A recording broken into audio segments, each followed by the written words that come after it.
quero pensar com vocês hoje sobre esse texto de Paulo, aqui no capítulo 7, quando ele escreve para os Romanos, encerrando aqui o capítulo 7. E toda vez, irmãos, que nós estamos diante da palavra de Deus, toda vez que nós estamos diante de um texto bíblico, é de suma importância que você ore pedindo ao Espírito Santo de Deus que lhe dê entendimento para que você possa entender o que o autor quis ensinar. O que foi que o autor quis ensinar aqui? O que foi que o autor quis transmitir? E é muito importante que nós nos coloquemos no lugar daqueles que receberam a mensagem para que possamos entender o que foi que o autor quis dizer, se colocar no lugar daqueles que receberam a mensagem. É isso que nós precisamos, irmãos, quando vamos estudar a palavra de Deus. Quando você se depara com um texto como esse de Paulo, um texto complexo, um texto que parece, não sei se você tem a mesma impressão que eu, mas um texto onde Paulo parece estar abrindo o coração. Paulo está se mostrando aqui. Quem é Paulo? Paulo é isso aí. Aí você pega esse texto e compara com a vida do apóstolo, parece estranho isso. A mente de Paulo é uma mente instigante. Entender a mente de Paulo não é fácil. Mas para que nós possamos ser abençoados como os romanos foram, nós precisamos compreender o que é que Paulo está querendo dizer aqui. Nós estudamos e temos estudado nos últimos capítulos agora, recentes, de Romanos, Paulo, ele está batendo pesado contra a lei. Ele está falando muito contra a lei. Porque ele está escrevendo para uma igreja composta, uma grande parte da membresia, de judeus. Judeus que se converteram. Judeus que se apegaram a vida inteira na lei. E ele está escrevendo para uma igreja que está numa cidade que tinha uma colônia de judeus enorme. E, obviamente, que os judeus iam ter acesso a essa carta de Paulo. E eles chegaram a pensar que Paulo estava menosprezando a lei, que Paulo estava falando mal da lei. E Paulo está dizendo que não, o objetivo dele não é diminuir a importância da lei, mas é mostrar o verdadeiro caráter dela, o porquê dela, por que a lei existe. Não era para salvar, não era para aperfeiçoar, mas era para mostrar alguma coisa que os judeus não estavam enxergando. É por isso que Paulo tem falado veementemente contra a lei.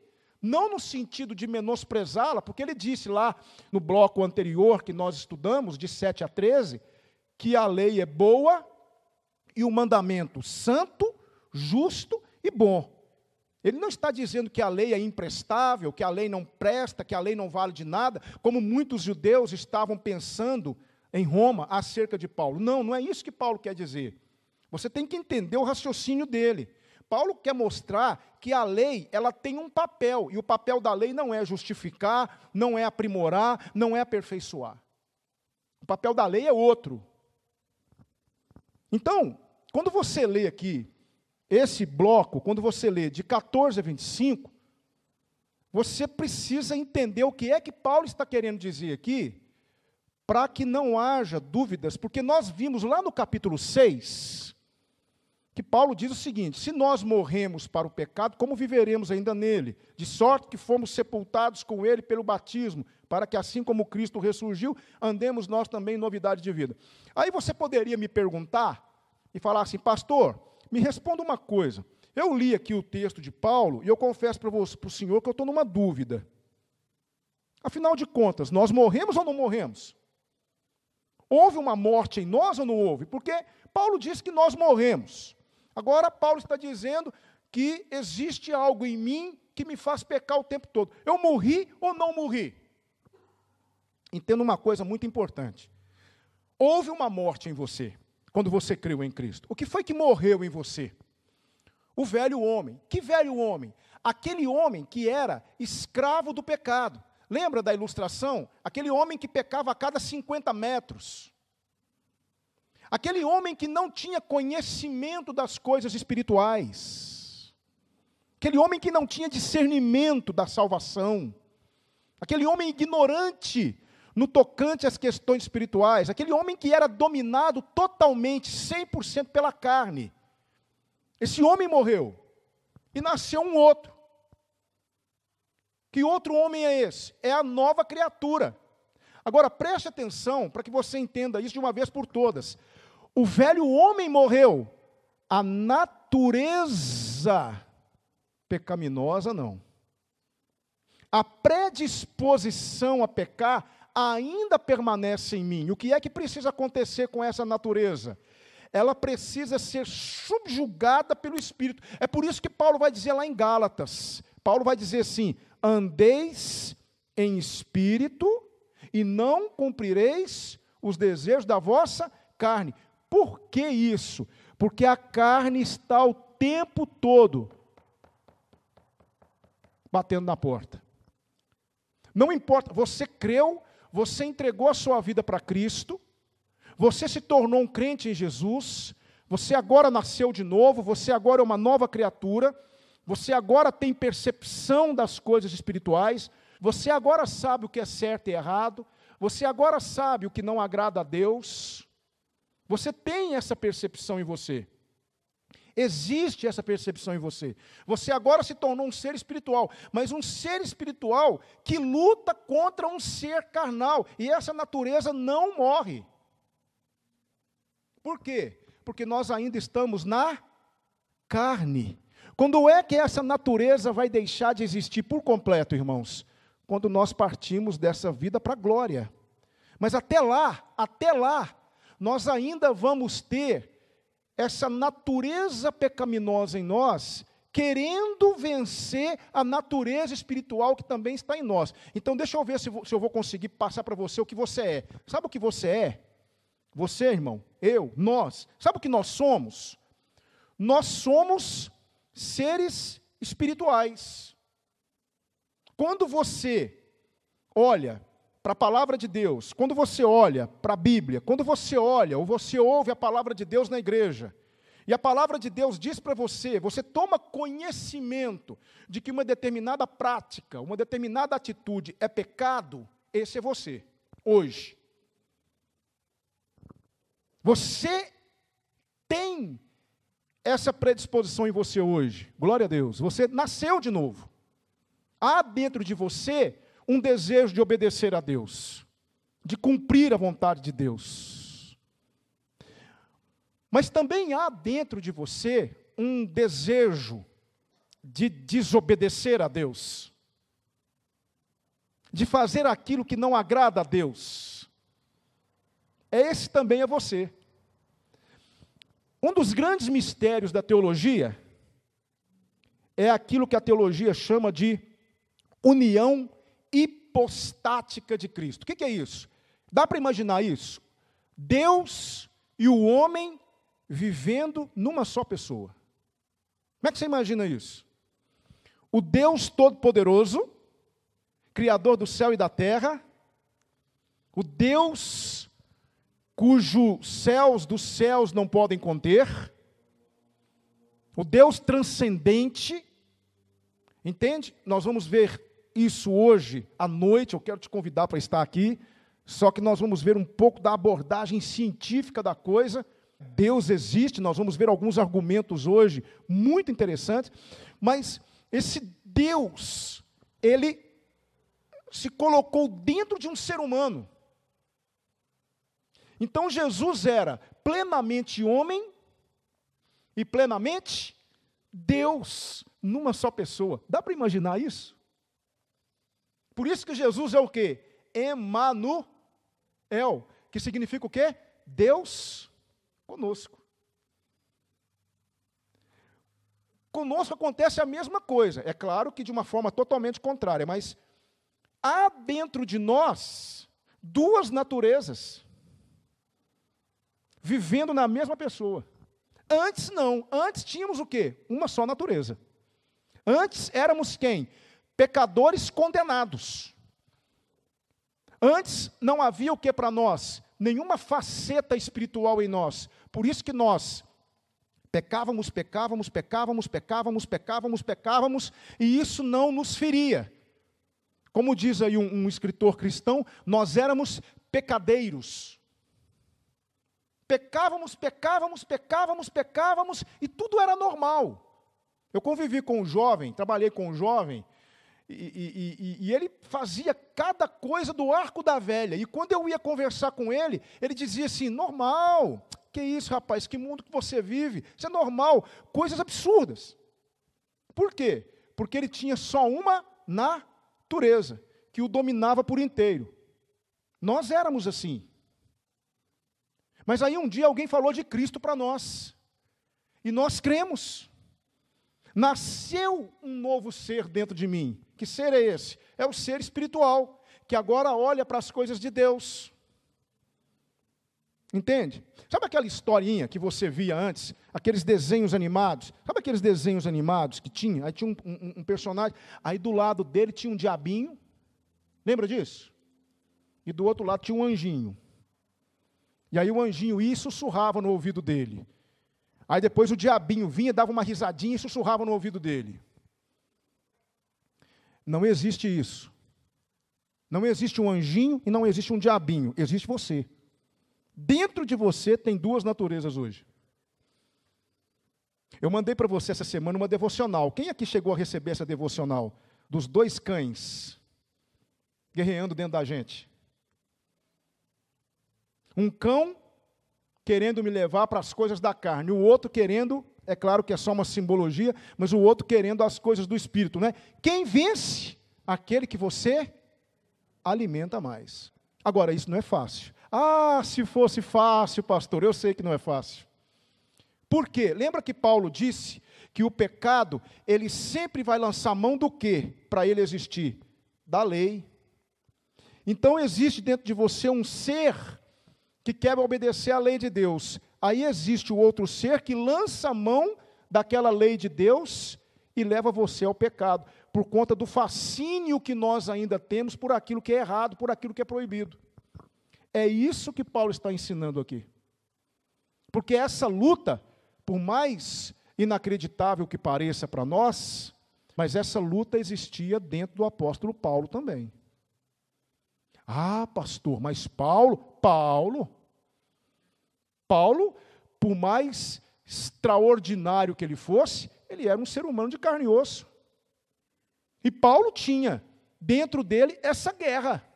É por isso que ele vai pegar o texto e vai falar assim, porque bem sabemos que a lei é espiritual. Por que a lei é espiritual? Porque ela vem de fora. Ela vem de um ser que é espiritual. A lei é espiritual porque ela vem de Deus, que é santo. Então a lei, a essência dela, não a letra, mas a essência dela é espiritual. Mas eu sou o quê? Carnal, vendido sobre o pecado. Talvez Paulo aqui está lançando mão daquela ilustração do escravo. Eu sou carnal ainda. Ele não diz aqui, eu fui carnal. Ele está dizendo, eu sou carnal. Você é um crente em Jesus Cristo? Sim, amém. Glória a Deus. Você é espiritual hoje, mas você também ainda é carnal.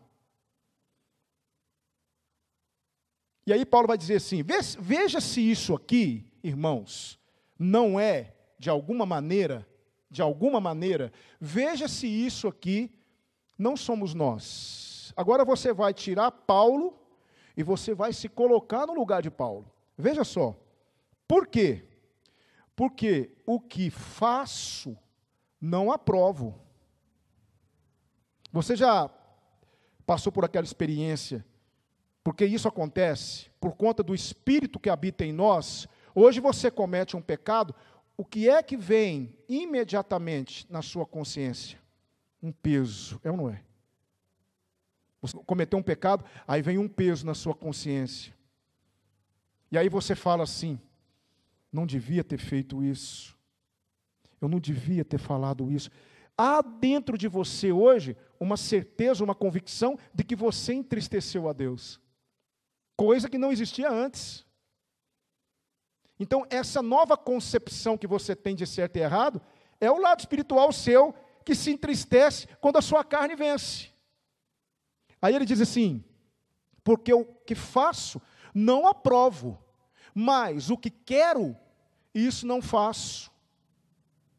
Você já teve aquela experiência de falar assim: nossa, eu preciso me libertar desses meus antigos pecados. Existem alguns pecados que me acompanham já por anos. Eu preciso me libertar desses pecados. Aí você ajoelha, faz uma oração e fala com Deus assim: Senhor, eu te prometo que a partir de agora, em nome de Jesus Cristo, eu estarei lutando contra os meus antigos pecados, e eu vou vencê-los, e vou deixar de praticá-los, porque eu quero ser santo, e eu quero te obedecer. O que é que está pulsando nesse momento no seu coração? Seu lado espiritual.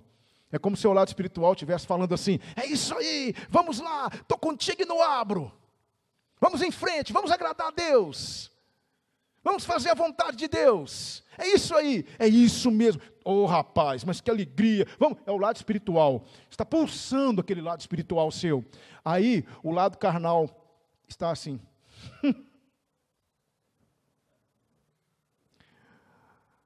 Vamos ver. Tu acha que eu vou te deixar em paz? Tu acha que eu vou te deixar assim, tranquilo, fazendo as coisas de Deus? E aí você começa bem, primeira semana, segunda semana, terceira semana, você está uma maravilha com Deus, comunhão com Deus, você está vivendo um momento maravilhoso com Deus, de repente você, pá! E aí você peca. E você, mas eu falei que eu não ia fazer isso mais. Quem é que está lá? A natureza carnal. Mas eu não queria fazer isso. Eu não queria. Senhor, me perdoa. Eu vou continuar, Senhor. Eu vou levantar e vou continuar. Eu estou firme. No outro dia, pá! E depois? E depois? Aí quando você menos percebe, você está lá atrás de novo. Mas eu queria, mas eu queria, mas eu queria. É o que Paulo está dizendo aqui. O que faço, ou seja, quando eu peco, eu não aprovo isso. A minha natureza espiritual me acusa. Mas o que aborreço, isso faço. E se faço o que não quero, ou seja, o fato de não querer ter feito aquilo, eu estou de acordo com a lei, porque a lei está dizendo, não faça. Então eu não quero fazer, mas eu faço. Então, quando eu não quis fazer, eu estava consentindo com a lei, porque a lei é boa. A lei, ela quer me segurar, a lei, ela quer me impedir de praticar aquele pecado. Mas eu faço, eu cometo. Por quê? Porque essa natureza não me abandona. E aí Paulo continua, de maneira que agora, já não sou eu quem faço isso, mas o pecado que habita em mim, porque eu sei que em mim, isto é, na minha carne, não habita bem algum. E com efeito, o querer está em mim, mas não consigo realizar o bem. Na minha carne não habita bem algum. Não confie na sua... Você não é capaz. Eu estou armando uma fogueira aqui para nós, estou colocando a lenha, uns gravetos bem secos. Daqui a pouco Paulo vai acender essa fogueira, aí todo mundo vai ser consumido por uma interrogação. No final dessa exposição, a interrogação vai ser a seguinte: então tá bom, então o que eu tenho que fazer? Porque não habita bem na minha carne, e não habita mesmo. É por isso que você, irmão, você, minha irmã, eu, nós, estamos o tempo todo pecando. Embora hoje a nossa condição de pecadores seja diferente, eu não sou mais um pecador perdido, eu sou um pecador justificado, não por causa da minha justiça, mas por causa da justiça de Cristo que está sobre mim. Eu agora estou numa condição diferente, mas a minha carne, a velha natureza, vai onde eu vou. É igual uma sombra. Você tem como se desvencilhar da sua sombra? Não. Às vezes ela está do lado, às vezes ela está na frente, às vezes ela está atrás, mas a sombra está sempre com você. Essa é a nossa natureza pecaminosa. E é a natureza pecaminosa que Paulo tinha, embora fosse quem fosse. Agora, aconteceu algo com Paulo que precisa acontecer conosco. É como ele vai dizer lá em Gálatas capítulo 2, versículo 20. Ele vai falar assim: já não sou eu mais quem vivo. mas Cristo vive em mim. E a vida que agora vivo na carne, olha só, vivo-a na fé no Filho de Deus que me amou e a si mesmo se entregou por mim. Então, irmão, não quero dizer isso para você falar assim, então tá bom, eu estava aqui me matando, me torturando, eu estava aqui lutando contra o pecado. O pastor disse lá que é assim mesmo, que a gente nunca vai conseguir vencer por completo essa natureza pecaminosa. Então eu vou soltar as cordas, vou viver, então não vou mais ficar me preocupando com isso, não vou mais me martirizar com isso. Querido, se tu é crente, você não pensa assim. Se você é um crente em Jesus, você não vai pensar assim, porque não há um lado espiritual em nós. E o que é que esse lado espiritual quer? O lado espiritual quer vencer o pecado a todo custo. Eu quero vencer os meus erros. Você não quer não, irmão? Eu quero. Eu quero vencer as minhas fraquezas. Eu quero vencer as minhas debilidades. O tempo todo eu quero fazer isso. Há dentro de mim esse desejo, há dentro de mim essa vontade, embora não seja fácil. Está entendendo agora por que Paulo disse lá em Gálatas, a luta da carne contra o espírito, do espírito contra a carne? Se você puder, todo pecado que você comete durante o dia, vai lá e anota no caderninho, coloca uma coluna assim, pecados e acertos. E coloca para você ver, eu desafio você. Anota cada pecadinho que você cometer durante o dia, e anote os acertos, e no final do dia você vai ver o que é mais. Se você tiver acertado mais do que errado, glória a Deus, você está crescendo, e o seu lado espiritual está assumindo o controle. Mas eu creio que você vai ter mais erros do que acertos. Aí você começa a olhar e vai te dar aquela dor na consciência, e você vai falar assim, puxa, eu não devia ter feito isso, eu não devia ter falado aquilo, eu não devia ter agido daquela maneira. Você vai começar a pensar em tudo que você fez, e você vai perceber que, na verdade, você não queria ter feito nada daquilo. É o que Paulo está dizendo aqui. É essa guerra constante que nós temos. E ele continua dizendo o seguinte, porque não faço o bem que quero, versículo 19, mas o mal que não quero, esse faço. Versículo 21, acho então essa lei em mim, que quando quero fazer o bem, quem é que está comigo? O mal. Existe uma obra, nós vamos começar dia 27, certo? De julho, o nosso trabalho no hospital. Foi liberado para a gente começar o trabalho no hospital, dia 27 de julho. E tem alguns irmãos que deram uns nomes aqui para trabalhar no hospital com a gente. Ótimo. Vou marcar com vocês agora no dia 21 uma reunião, para a gente poder conversar algumas coisas. Todos nós estamos, esses que estão aí desejosos de trabalhar no hospital, pulsando de vontade de trabalhar no hospital. E eu tenho certeza de que no primeiro dia vai ser uma maravilha. Porque nós queremos fazer a obra de Deus. Aí quando chegar no segundo sábado, já vai ter gente com dificuldade. Por quê, gente? Quem é que está com você? Aonde você vai? O pecado. Que quer barrar, que quer impedir você de fazer a obra de Deus. Então não interessa, onde quer que você esteja, que uma obra espiritual estiver diante de você, e a probabilidade de realizá-la estiver ali, haverá também um impedimento, uma dificuldade, uma barreira. Sabe por quê? Deixa eu falar uma coisa para você. Com exceção daqueles que têm que trabalhar, que têm um trabalho secular, que não tem como administrar isso, que não tem como administrar os horários, ou tem escola, tem que estudar. Com exceção desses, às vezes estão enfermos, às vezes tem um compromisso que não tem como adiar, é uma necessidade. Com exceção disso, uma ou outra coisa que nos impede de ir na casa de Deus, a maioria das vezes que nós não vamos na igreja adorar e servir ao Senhor, é porque o pecado, é porque a minha predisposição a não obedecer falou mais alto. Entendeu? Aí nós começamos a arranjar desculpas. Não, por causa disso. Na verdade, você sabe que não é isso. Você sabe que você não foi porque você realmente não quis ir. Você sabia que tinha que ter ido. Você sabia que tinha que ter estado na igreja para cultuar o Senhor, porque culto a Deus é algo que nós devemos a Ele. Não é opcional.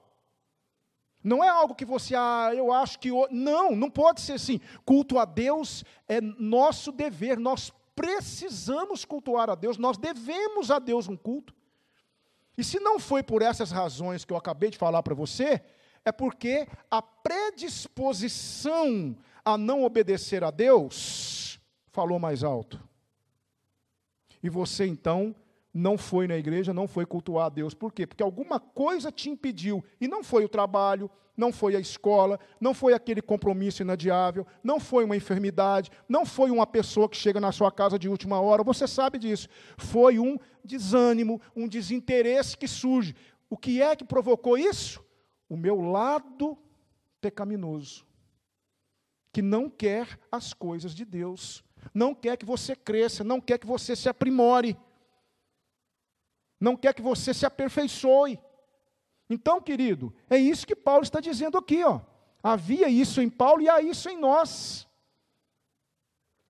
E ele vai continuar dizendo, já estou caminhando para o final, mas vejo nos meus membros, olha só, para acabar de completar o que eu acabei de dizer, vejo nos meus membros outra lei, que batalha contra a lei do meu entendimento. Ou seja, eu tenho entendimento de que eu preciso cultuar a Deus, de que eu preciso adorar a Deus, eu tenho entendimento, mas tem outra lei batalhando contra isso, outra lei que me diz, você precisa, mas você não vai. Você precisa, mas existe algo melhor para você fazer agora. Você precisa, mas você também tem o direito de descansar e de ficar de perna para cima vendo o Jornal Nacional. Você precisa ir na igreja, mas você não tem necessariamente que ir na igreja, fique em casa, pare com isso, pare com essa bobagem, e você acaba cedendo e não vai. É o quê? A lei que batalha contra a lei do entendimento. Aí Paulo diz assim, mas miserável homem que sou, quem me livrará do corpo dessa morte? E aí no versículo 25 ele diz, dou graças a Deus por Jesus Cristo nosso Senhor. Assim que eu mesmo com o entendimento sirvo a lei de Deus, mas com a carne a lei do pecado. Resumindo, para a gente poder partir para a aplicação, eu quero dizer uma coisa para você. Dentro de você existe uma lei que diz assim, é pecado. É pecado você agir dessa maneira. É pecado. É pecado você assistir pornografia. É pecado. Isso é imoralidade sexual. É pecado. A partir desse momento, então, o seu entendimento passa a ter compreensão, através da lei de Deus, que aquilo é errado. E você, então, passa a ter dentro de você um desejo de não assistir mais pornografia. Eu estou dando um exemplo aqui. Mas o outro lado seu diz assim, é pecado, mas eu quero. É pecado assistir pornografia? É, mas eu quero assistir pornografia. É como se fosse um menino birrento dentro de você. Eu quero porque quero, porque quero.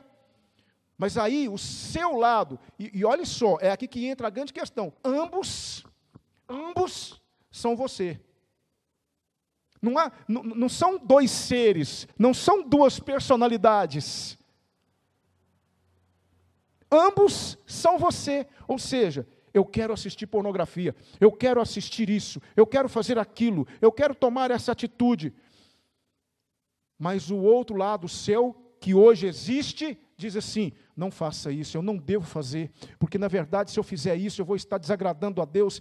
A lei de Deus, a palavra de Deus diz, não entristeçais o Espírito Santo do Senhor, no qual fostes selados para o dia da redenção. Eu não posso fazer isso, eu não quero, mas o lado natural seu, o lado carnal diz, mas eu quero. E nós então muitas vezes cedemos. E aí vem o quê? O lado espiritual entristecer, e você fica com aquela amargura dentro do coração. E aí, Paulo diz aqui, mas graças a Deus por Jesus Cristo, nosso Senhor. Aí você se ajoelha, você que é crente, você se ajoelha e fala assim, Senhor, o meu lado natural, a minha natureza venceu, me perdoe. eu vou lutar, eu vou me esforçar mais da próxima vez, peço ao Senhor que me perdoe, me purifica, apaga esse pecado, aí você sente, sabe, aquela tristeza, aquela amargura, ela desaparece, e você sente um alívio. O que é? O Senhor perdoou o seu pecado, e você está pronto para começar de novo. E aí agora você levanta com todo o ímpeto, dizendo, agora eu vou vencer, agora eu vou conseguir, e dali na frente você cai de novo. Aí eu pergunto para vocês, como é que nós vamos fazer? Eu não falei que eu ia acender a fogueira? Como é que nós vamos fazer? Como é que nós vamos pôr um fim nisso? Nós vamos ver no capítulo 8 de Romanos. Capítulo 8. Mas agora eu quero aprender com você algumas aplicações. Primeira delas, a lei não pode modificar você. A lei que você conhece, essa lei que você sabe, não é simplesmente pela consciência dela que você vai ser modificado. Ela é necessária? É. Mas não é esse o caminho que vai modificar você. Então aprenda isso. A lei não pode te modificar. Segundo, a lei não é capaz de levar você à obediência. Veja só, a lei não pode levar você a não cometer aquilo que ela adverte você para que você não cometa. A lei, ela simplesmente faz o seguinte, é a mesma coisa de um sinal de trânsito. Você está andando, de repente, o sinal vermelho acende. O que você tem que fazer? Parar. Mas aquele sinal, ele não vai pisar no freio do seu carro. Você tem a opção de parar, obedecer o sinal, mas se você já estiver aí numa velocidade considerável, geralmente o que é que nós fazemos? Nós aceleramos mais para que passe no sinal vermelho. O sinal vermelho não consegue pisar no freio. Ele só avisa você que está na hora de você parar. Essa é a lei. A lei, ela não vai desligar a televisão. Entende? A lei, ela não vai mudar você de direção, mudar de caminho. A lei, ela não vai impedir você de fazer o que você quer fazer. Ela apenas vai te advertir que você não deve fazer. Essa é a segunda aplicação. E a terceira, para encerrar. A lei não pode libertar você. Essa consciência do erro não é suficiente. Nós precisamos de algo que nos liberte, para que sejamos mais fortes e o nosso lado espiritual cresça. É o que nós vamos aprender em Romanos, no capítulo 8. E eu convido você a se preparar para esse estudo, porque ele é libertador. Entende? Então agora deu para entender quando Paulo diz aqui, ele fala, miserável homem que eu sou, quem me livrará do corpo dessa morte? Paulo está dizendo, eu tenho uma luta constante dentro de mim, quem é que vai me libertar? Nós vamos ver isso no capítulo 8 de Romanos. Que Deus nos abençoe e que esse texto tenha sido compreensível para os irmãos, porque eu sei que é difícil mesmo, e eu tentei ser o mais sucinto possível para que nós pudéssemos entender o que Paulo quer dizer aqui. É isso mesmo, Paulo tinha essa luta, nós também temos. Vamos orar? Senhor, em nome de Jesus, eu quero te agradecer pela palavra do Senhor hoje pela manhã. E quero te pedir em nome de Jesus que o Senhor continue nos instruindo dentro da sua palavra. Não queremos outra instrução, queremos a sua palavra. Queremos ser instruídos pela sua palavra. Fala conosco, Senhor. Permita que nós compreendamos o que Paulo quer dizer em cada ensino dele. Fortaleça-nos, alimenta-nos, ó Deus, e nos ajude a entender o que fazer para que o nosso pecado, para que o lado carnal nosso não assuma o controle e possamos viver em espírito para a tua glória. É a minha oração em nome de Jesus. Amém. Amém?